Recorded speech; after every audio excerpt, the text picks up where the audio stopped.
Have you ever heard of a man who claims to have lived for centuries, advised kings and queens, and might have even discovered the secret to eternal life? This isn't a character from a fantasy novel. This is the story of the Count of Saint Germain, one of history's most baffling and enduring mysteries. So, who was this man? The truth is, nobody really knows for sure.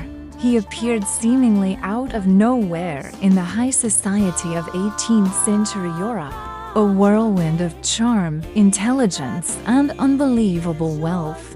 He spoke at least 12 languages fluently, including French, German, English, Italian, Spanish, Portuguese, Russian, Sanskrit, Arabic, and Chinese. He was a brilliant musician, a gifted painter, and a chemist who could supposedly remove flaws from diamonds and transmute base metals into gold. His first major appearance was in the 1740s in London, where he was arrested as a suspected spy but released without charges. The famous writer Horace Walpole met him and described him as a man who sings, plays the violin wonderfully, composes, is mad, and not very sensible. But it was in the court of King Louis XV of France that Saint Germain truly became a legend. When people marveled at his youthful appearance, he would simply smile. Elderly aristocrats would swear they had met him decades earlier, looking exactly the same age as he did then. He seemed ageless. The great philosopher Voltaire, known for his skepticism, sarcastically called him the man who knows everything and who never dies. He then popped up all over Europe.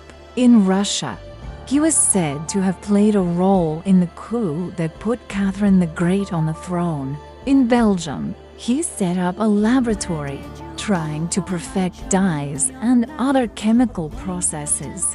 In Germany, he worked with Prince Charles of Hesse-Kassel on experiments in alchemy and esoteric sciences. And this is where the historical record starts to get really murky, and the legends take over. People began to whisper that he wasn't just a brilliant polymath, but something more. Was he an immortal? Had he discovered the Philosopher's Stone, the legendary substance that could grant eternal life and turn lead into gold? The official records say that the Count of Saint Germain died in 1784 at the castle of his friend, Prince Charles of Hesse-Kassel. His death was documented, and a burial was recorded. But for a man like Saint Germain, even death wasn't the end of the story. He was reportedly seen in Paris in 1789. The famous occultist Madame Blavatsky, founder of Theosophy, claimed in the late 19th century that Saint Germain was one of the masters of the ancient wisdom, a group of enlightened spiritual beings who guide humanity's evolution. So, what are we to make of all this? A very, very clever and long-lived nobleman with a knack for self-promotion? Or was he something more? A true alchemist, an immortal, a spiritual guide? Or perhaps a time traveler? But that explanation, while logical, feels incomplete. How could one person be so skilled in so many different fields? He spoke with an authority that was unnerving. He would casually recount conversations with historical figures who had been dead for centuries, describing them in such vivid detail it was as if he'd been there. He told tales of attending the wedding of Cana with Jesus Christ, and offered advice to Richard the Lionheart. One society lady, the Countess von Georgi, recalled meeting him in Venice in her youth. When she saw him 50 years later in Paris, she was astonished to find he hadn't aged a single day.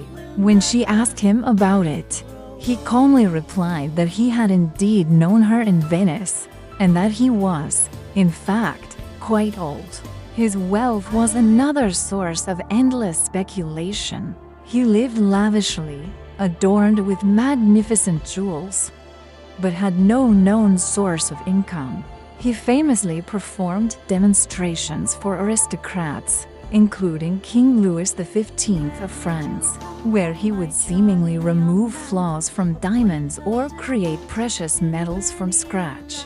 King Louis XV was completely fascinated by Saint Germain.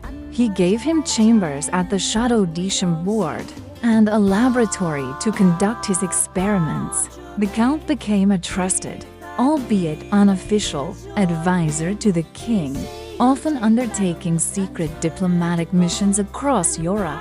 But not everyone was so charmed. The famous adventurer Casanova was deeply suspicious. He met Saint Germain and found him to be a skilled conversationalist, but ultimately believed him to be a master manipulator. Casanova noted that while Saint Germain would sit at lavish dinners, he was never seen to eat any food, surviving only on a special elixir of his own creation. As the French Revolution loomed, the Count's presence in the royal court became more precarious. He warned the royal family, Marie Antoinette and Louis XVI, of the coming catastrophe. But his warnings were ignored. As the political climate in France soured, he vanished as mysteriously as he had appeared. Over the next century, reports of his appearances continued to surface all over the world. He was allegedly spotted advising the leaders of the American Revolution. He was seen in Russia, meddling in court politics. In the 1930s, a man named Guy Ballard founded the I Am movement in the United States. Ballard claimed he had met Saint Germain on Mount Shasta in California. According to Ballard, the Count revealed to him profound spiritual truths and declared himself an immortal master from Venus, sent to help humankind. This movement attracted hundreds of thousands of followers and cemented Saint Germain's status as a New Age icon.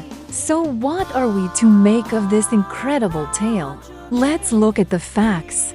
Historically, a man calling himself the Count of Saint Germain did exist. Did he simply choose to die to escape the scrutiny of the world and begin a new chapter in his unending life? He was a master of self-invention, a man who created his own legend and lived it so completely that the lines between fact and fiction blurred forever. Yet, the questions remain. How did he acquire his vast knowledge?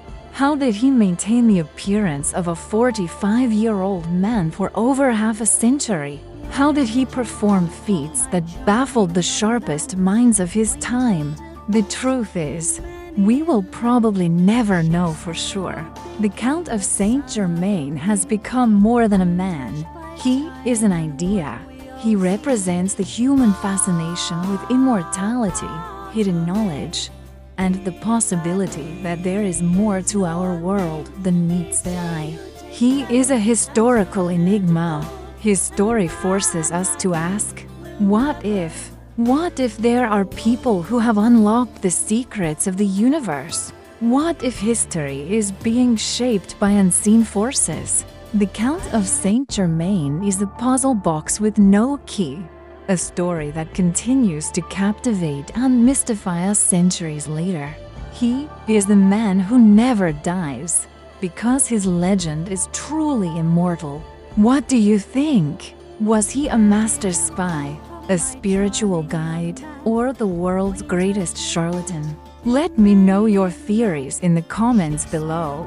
And if you enjoyed this journey into one of history's greatest mysteries, don't forget to like, subscribe, and hit that notification bell for more stories that challenge what you think you know. Thanks for watching.